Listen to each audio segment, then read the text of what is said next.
સુરત જિલ્લાના કઠોર ગામની સીમમાંથી એન્ટી કરપ્શન બ્યુરોએ વર્ગ 3ના રેવન્યુ તલાટીની લાંચ લેતા રંગે હાથે ઝડપી પાડ્યો છે। સુરત જિલ્લાના કઠોર ગામની સીમમાંથી એન્ટી કરપ્શન બ્યુરો એસીબીએ વર્ગ 3ના રેવન્યુ તલાટીની લાંચ લેતા રંગે હાથે ઝડપી પાડ્યો છે। ફરિયાદી દ્વારા પોતાના જમીનમાં આંબાનું વાવેતર કરાયું હતું અને તેણે પાક વાવેતરનો દાખલો મેળવવા આરોપી તલાટી પાસે અરજી આપી હતી। આરોપીએ દાખલો તાત્કાલિક બનાવવાના બદલે લાંચની માંગણી કરી હતી।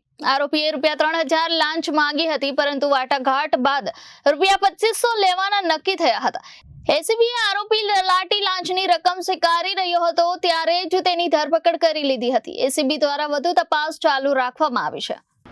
અત્રે આવી એક ફરિયાદીએ ફરિયાદ આપેલી કે તેઓનું કઠોર ગામેની સીમમાં આંબાનું વાવેતર કરેલ હતું। એ આંબાનું વાવેતર કરેલ હતું એ સંદર્ભનો રેવન્યુ તલાટી કઠોર એમની પાસેથી એમનો દાખલો લેવાનો હતો।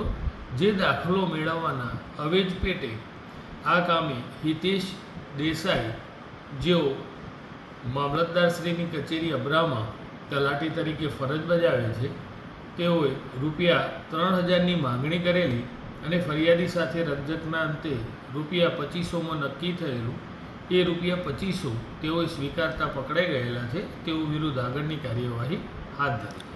સર, જે આરોપી છે કેટલો પગારદાર હતો અને આંબા માટે જે હોય છે એમાં કેટલી એને મળવાની હતી સબસિડી?